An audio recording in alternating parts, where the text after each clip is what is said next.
Okay, so I wanted to make this video because there's a lot of business owners on our list and a lot of people who are in our community, in our tribe, and I think it's really important that I share with you kind of the thought process of how we dealt with this situation internally. Also, like how the different steps came about. So, very transparently, I've never led a team through a crisis before. In 2008, I was actually just getting out of college, which shares my age. And I was just getting out of college. I was actually working for a real estate company at the time. So I've never dealt with a crisis before. I've never dealt with any sort of leadership through a situation like this. So I was probably very similar to the majority of the population, where we were just kind of like waiting and seeing what happens, right? Like, is this going to blow over or not?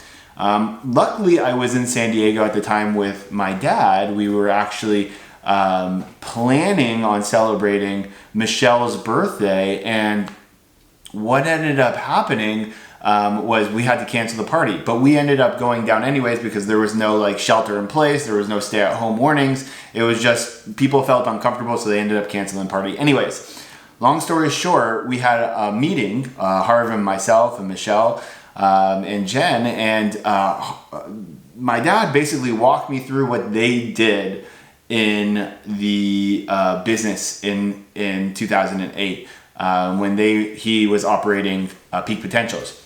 And two things really came from that. One was making sure that we were playing defense. So making sure that we looking through our financials, making sure that we were, staying lean and not taking on too many extra expenses. And also if there was something that we weren't using at all, we were, looking to decrease it. There was three things that I have learned is you either eliminate it, you decrease it, or you keep it, right? So that was what I was starting to go through all of our different financials, and that was how we were playing defense. Also, can there be other people on the team that can do different things to help out more? So like, how do we get more support from the team in the different situations so we don't have to hire out even more during this situation, only during this situation, right? So defense. Also the planning aspect of like, how do we plan for the good situation, the medium situation, or the bad situation, okay? So that was the defense. Then he said, but we don't want to only play defense, we want to play offense. We want to make sure that we get in front of this. And that's where this concept of the millionaire mindset in times of crisis came, is like the idea of offense, of like, how do we get in front of this and how do we serve our community the best of our ability by giving them things that are in our wheelhouse, because we know that the information that we have can really serve people at this time. And offense meaning like, how do we keep pushing our stuff out there and giving, and then hopefully get some revenue coming in as well, so that we're not dead in the water if things go haywire, right? We're one of those people that people want to associate with versus don't want to at all. So that defense offense was huge. And I'm also in a couple high-end masterminds and groups where there's other very successful people as well. And those groups were going crazy. Like, they were like talking about pivoting and changing their offers and being more relevant and relevancy, and just stopping everything that you're doing and just focusing mainly on making sure that you're serving where people are at right now, and not thinking of, let's just put this behind us and not say anything at all, right? So when I saw the two different aspects of successful people, which is where I really get to absorb and learn from people who are in the position that I want to be in, I started to assess the situation very differently. Like, this seems very serious. This seems something that I need to take very seriously, because when it comes down to it, I want to be a business that's thriving throughout this, not really struggling, right? So we started to take it very seriously. So there was a couple things that we did. The first was we made a plan. I talked about this on the earlier video. We made a plan of the different scenarios and understood exactly financially where we were on cash flow, on projections, on making sure the different scenarios, and had different triggers on revenue, expenses and profit, that we would make different decisions based off that. So that was the first thing. The second thing was I held a hands-on meeting, meaning that I brought the whole team together and I talked about the situation at hand and talked about what we're going to do. I gave them the process of the retention, the revenue, and the restructure of looking at the three big headers, and this is how we're going to approach each of them and the importance of each of them. And I walked them through the strategy, overall concept and strategy that we were going to move forward with this. And I made sure that I reframed the crisis as a place for us to step into the light and really be the light in a dark situation, and really like this is our time, our calling for our company to step up in a bigger way, which meant that we were going to need to call on our team in a bigger way to help serve our community more, which is what we've been doing. The team behind me has not specifically behind me, but they have been putting in extra hours, extra time, and doing so much extra to help serve our community so that we can do things more than we were before at a higher capacity so that we can, get in front of this situation.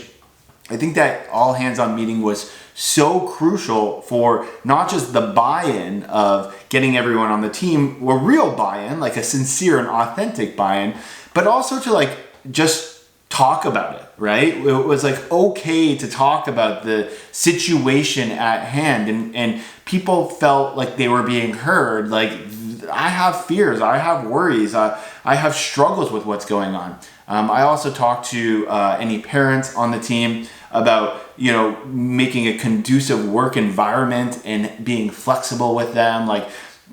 Working hours could be different. It's more about getting things done and getting the results than the actual time and effort. So we started to create some leniency, some different boundaries, some different rules as far as what could work and what not. And it was a work in progress, but the team really respected getting on and just laying it all out there and being very upfront with them, and not just being this is what we're doing in the background. I was very much upfront, and I very much told them if we can stay the course, everything's going to be great. But if we don't stay the course, not everything's going to be great. And I just wanted to be really transparent with them. So that was the first meeting I held. The second meeting I held was with our coaches specifically to talk about you guys. So we do have coaching, quite a bit of coaching, and we do have quite a bit of clients. And I know one of the things that people are doing is they are looking at their bills and they're saying, what can I cut, right? And one of the things that I've recognized in my high-end groups is that people, the high-end level, are classifying their expenses and their investments differently.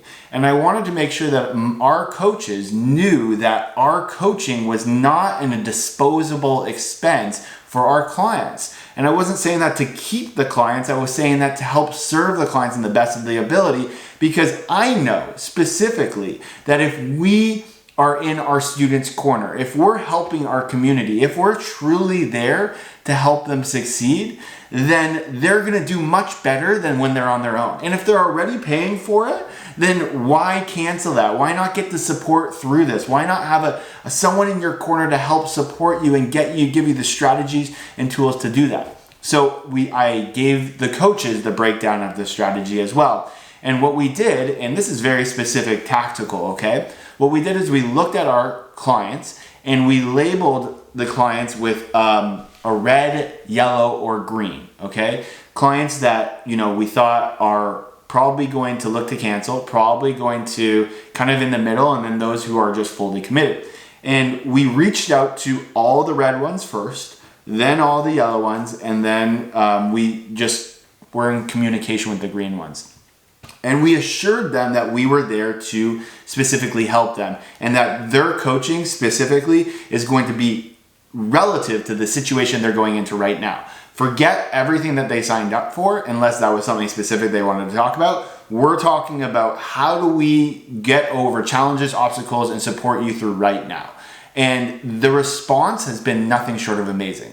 I think out of hundreds of people that we coach, a very handful maybe chose to not renew or cancel or put their things on pause due to circumstances. So with our coaching, we role played and also created rules and boundaries for our students, basically saying like, listen, if you got laid off, you don't have any income coming in, and you were just put in a really poor situation, we're going to pause your account for the next 90 days so that you can get back into the groove of things, and then in 90 days we'll follow back up with you. So it wasn't a big deal.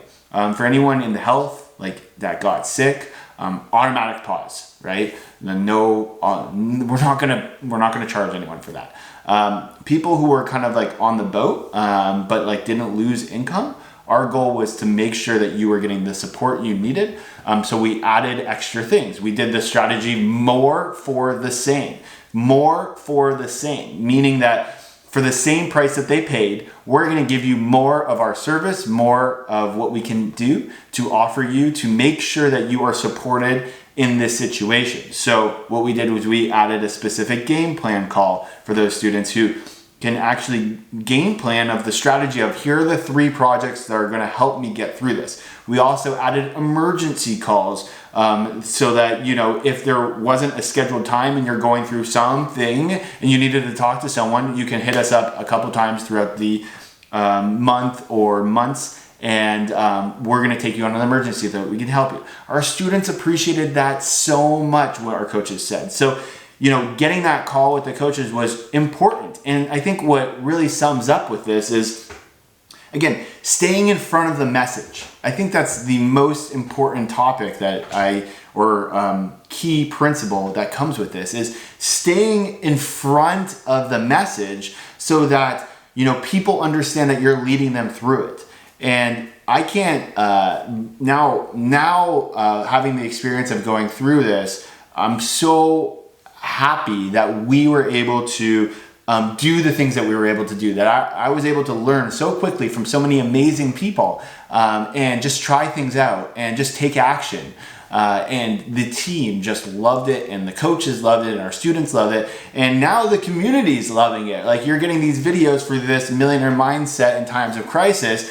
It's a completely free series of us just sharing exactly what we're doing, how we're doing it as a team, what we're going through, just being very transparent and true, so that you guys can learn as well. And all of this is just the breakdown of really just taking action and proactively looking at the situation and saying, how can I best serve our students? How can I best serve our team? How can I best serve my family? How can I make sure that I best serve myself? And all those questions that I just asked is, we listed out answers. We brainstormed ideas. We brainstormed all these things, and all the things that you are seeing right now is a result of us proactively taking that time to do that. We're not reacting to situations, we're proactively making them. So I hope this was helpful for you.